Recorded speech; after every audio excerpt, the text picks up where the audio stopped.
In the quiet of a pine forest, 30 miles from Oslo, 3 British servicemen meet to perform a simple ceremony commemorating one of the most elaborate and momentous operations of the Second World War. 40 years ago at this spot, the forest silence was splintered by Gestapo gunfire. 5 young commandos lay dead.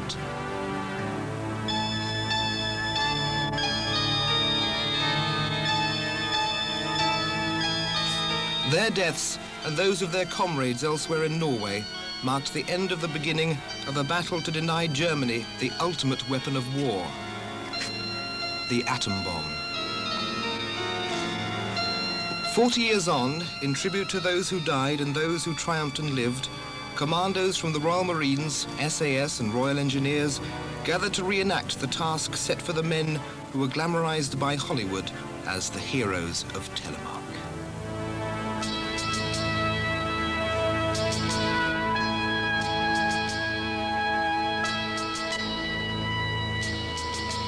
The reality was far from glamorous.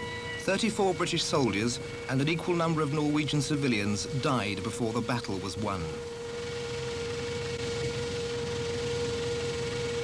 They died for this, the Femork hydroelectric power station set deep in the Rjukan Gorge on the edge of the Hardanger snow plateau in southern Norway. In 1942, the Allies believed the plant harbored a major force in Germany's attempt to build an atom bomb.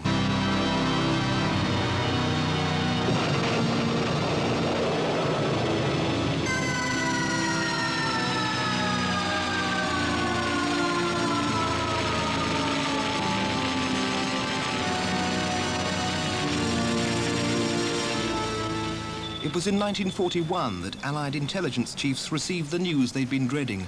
Germany was making heavy water at Femork. When we knew that they had access to heavy water in Norway at the Femork plant, then we had to assume that possibly they might be intending to use that to develop a nuclear weapon. On October the 19th, 1942, 4 Norwegians dropped by parachute onto the Hardanger Plateau just west of Rjukan. The task of the group, codenamed Grouse, was to prepare the ground for sabotage.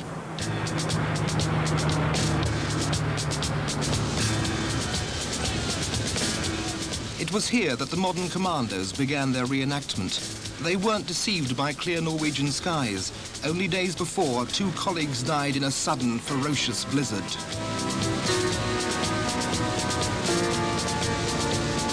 Falklands veterans to a man, they were used to spending winters in Norway, training to protect NATO's frozen northern flank.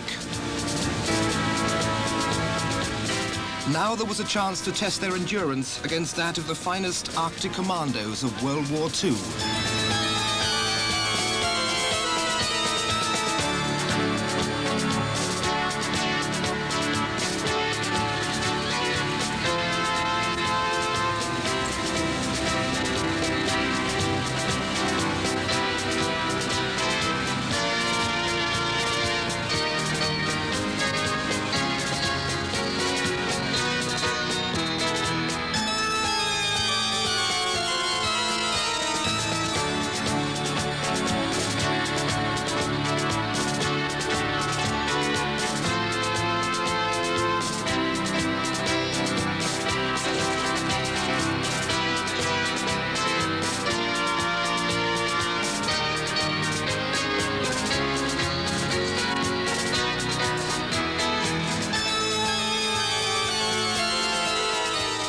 The members of the Grouse group had all fled to Britain at the start of the war. Now they'd returned as fugitives to their homeland, determined to prevent Norway from helping Hitler to perfect the A-bomb. The Grouse group was led by Lieutenant Jens Poulsen, and all were expert skiers, natives of the Rjukan Gorge who knew the mountains and their people well. But for now, contact with family or friends was barred. Any contact now must be in code through London.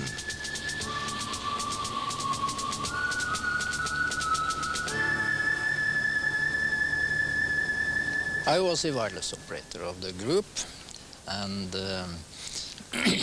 I had then to pick out the right equipment and send messages. And particularly I had to send weather forecast. But we had good contact down to the factory, the heavy water factory. So I was sending messages about the Gorge, about the minefields, and everything of interest. We had agreed on two particular code words. One was girl and one was boy. Boy meaning no operation tonight, girl meaning operation tonight. So I sent weather forecast every day until one night the weather was quite good. It was not too cloudy, some wind, but not so much that I thought it mattered anyway. Anyway, I sent the message, and that evening we got the code word girl, and we knew that night they would come.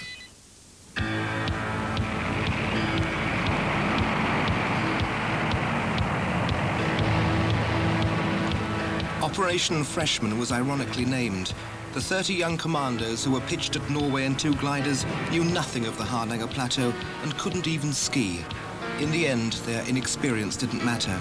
The first aircraft and glider crashed on the Norwegian coastline. The second achieved the longest glider tow of the war. It reached the target area, but then the tow rope froze up and snapped. The glider crashed. The pilot and 6 men died. The wounded were tortured by the Gestapo and then poisoned.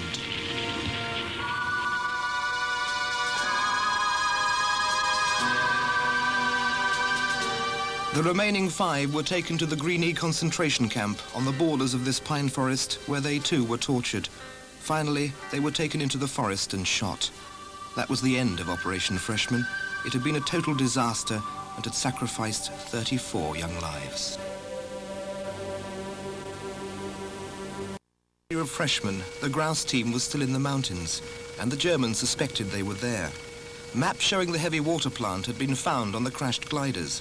As a result, the Germans reinforced the SS Guard at Vermork and mined the approaches. The Grouse group had to withdraw into the heart of the plateau, where they spent the winter, their food slowly running out. Well, we moved our base further into the mountains, far away from inhabited areas. And at that time we were had very little food indeed, yes. We were trying to hunt reindeer, but saw none. And just before Christmas we were very weak, and we had to dig up reindeer moss from under the snow and mix it with our porridge to get sufficient to eat. And it wasn't sufficient, but it filled our stomach anyway. While members of the Grouse team fought off starvation in the mountains, intelligence chiefs in London were planning a new raid using more Norwegians. 22-year-old Lieutenant Joachim Runneberg was chosen to lead the mission.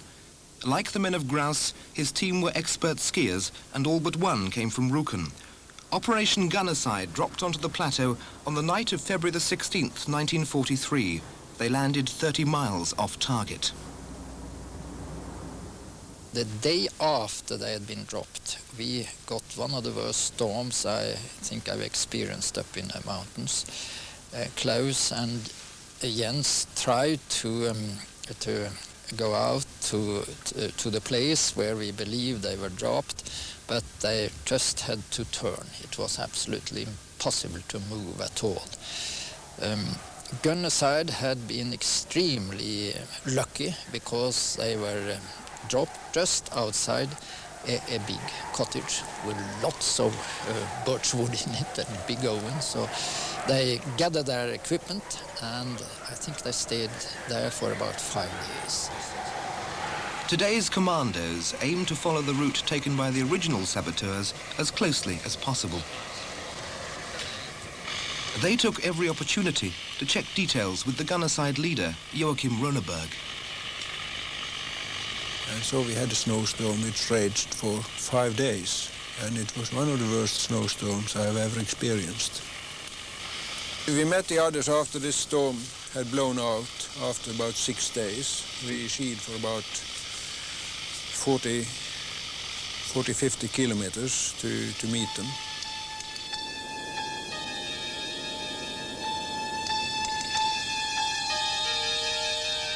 Camouflaged in white and carrying packs weighing up to 60 pounds, the 5 men began their long journey to the rendezvous.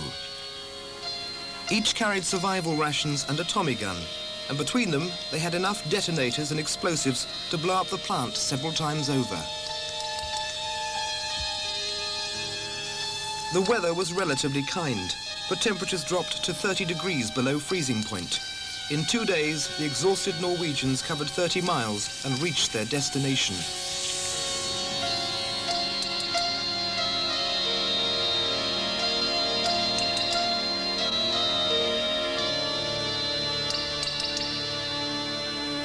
It was a happy meeting, and plans were made that afternoon and the next day for moving down to Fjøsbodalen and then for the attack. We in Grouse, we knew everything worth knowing about the countryside, how to approach to get into the plant. Gunnerside knew everything worth knowing about the plant itself and how it looked inside. It was so well planned. We had found out all the details about the guard, about the minefields. We knew how many men were inside the factory. Early in 1942, Professor Leif Tronstad, the man who developed the heavy water production process at Vermork, had escaped to England. His drawings were used to build full-scale models of the plant and machinery to be destroyed. His information was so specific that the saboteurs even knew where the key to the lavatory was hidden.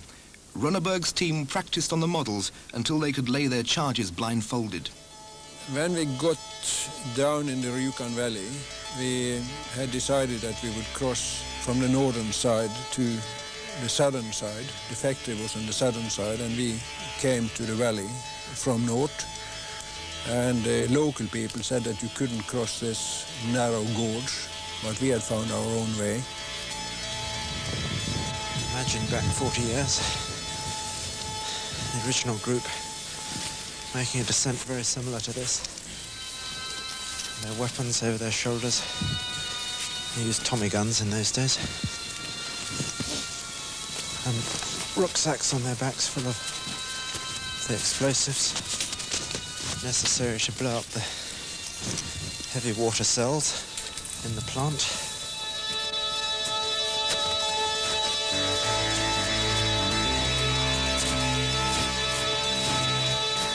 Snow seems to be about 2 to 3 foot deep here. Not quite as much as there was on the original expedition, according to Colonel Poulsen, who's standing at the top watching us as we go. Well, it was steep, all right, but it wasn't so steep, and you didn't need ropes at all. But it all depending on the snow conditions. If you came there and found really hard frozen snow so that you couldn't get grip for your boots or your fingers and things, it would have been very difficult.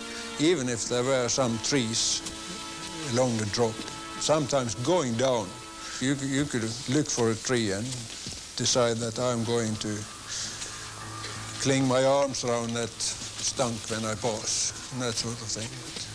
That was all right.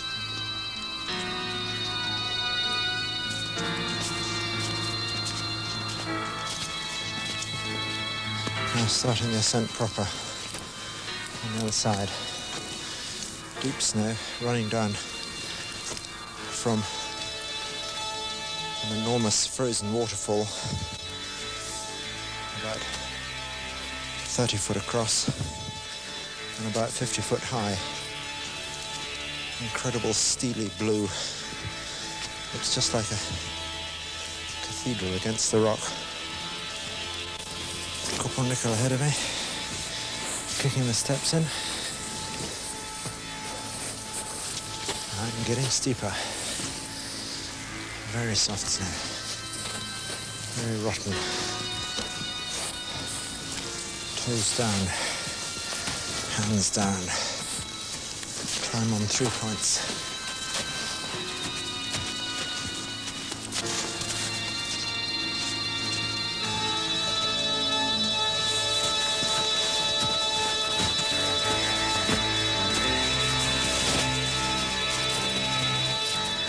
Before crossing the gorge, the saboteurs had removed their white camouflage suits.